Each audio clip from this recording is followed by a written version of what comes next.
This is the aftermath of a confirmed tornado spike in Mississippi, part of a dangerous system that forced many to shelter in place. At least 2 people died because of the storm. Here is the latest from the storm-torn areas.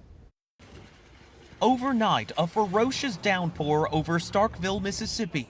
Police and first responders blocked off a rain-soaked street in the eastern part of the state, where county officials say several shoppers were temporarily trapped inside a damaged grocery store.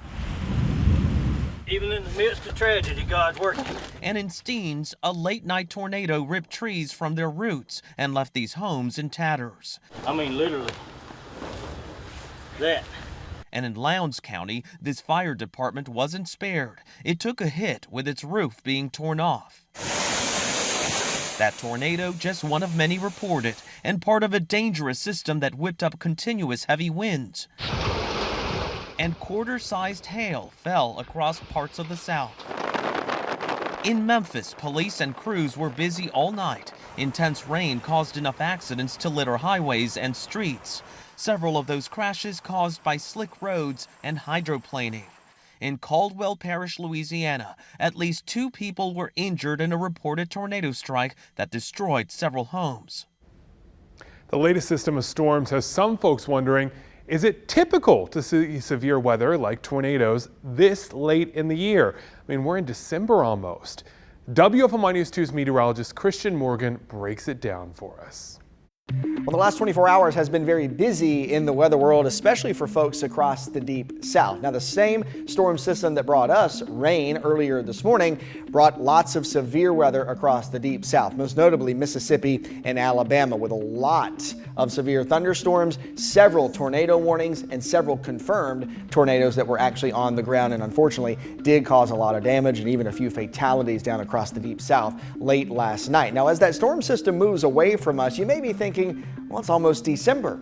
Is it still typical for us to have severe weather? Of course, across the deep south, severe weather is much more prominent. But when we think about severe weather here in the Piedmont Triad and really across our area, the primary severe weather season is the spring. That's where we see the biggest changes as we go from winter to summer. And usually the atmosphere is the most volatile at that time. Now, the same kind of thing happens, of course, because as you know, when we move from summer to winter, fall is another transitional period. So while it's not as volatile as it is from winter to summer, as we go from summer to winter, it's really a secondary severe weather season for us. So yes, with all the big changes that happen in the atmosphere this time of the year, severe weather is still possible. It's just a little less likely than it is in the spring. And of course, when we get into the dog days of summer, we don't see a whole lot in terms of severe weather for our area. Making severe weather even less likely now, today marks the last day of hurricane season. And the National Hurricane Center says it's a quiet day in the tropics. 14 of the 21 names were used for this year. The strongest named storms, Fiona and Ian, both reached Category 4, with both storms making landfall in the U.S., Fiona hitting Puerto Rico and Ian hitting Florida. The damage from those storms and some of the others made this season the 6th costliest hurricane season on record.